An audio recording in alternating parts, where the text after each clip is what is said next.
Why do AI-generated images always make queer and trans people look like this? So depictions of queer and trans people by AI image generators like Midjourney are back in the news this week after evidence emerged that the CAS review, a new report on trans healthcare in the UK, used AI images of trans youth in its final report. And Dr. Hilary Cass, who led the report, and her team confirmed to the website 404 Media that some images in the report were AI generated and came from the Adobe stock image catalog. People on social media particularly latched onto this image, which comes from a larger collection of Adobe stock images of teens. And basically every image of a teen with colored hair in that collection is also notably labeled as being non-binary. Last month, Wired ran an investigation into Midjourney and other AI tools that found that they defaulted to a stereotypical purple or pink-haired, usually thin and usually white person when asked to depict various identities within the LGBTQ2S+ spectrum.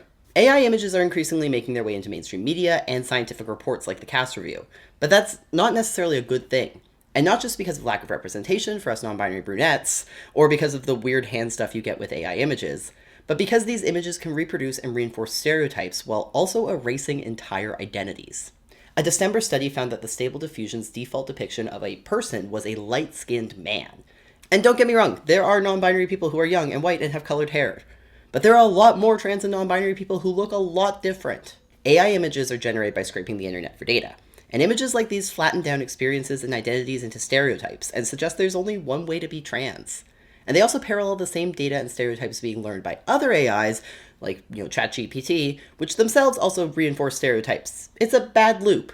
It's also sort of a new version of an old problem. Stock image collections have long struggled to fully represent queer and trans experiences without defaulting to dated stereotypes. That's why efforts have been made to consciously introduce inclusive stock image collections, like this one from the Gender Spectrum collection, which is available through Creative Commons licenses and is meant to show a broader spectrum of queer and trans experience. The proliferation of AI in reports like the CAS review raises a lot of questions around ethics, science, and accuracy. But for queer and trans folks, it also raises concerns about how the world, both human and not, sees us.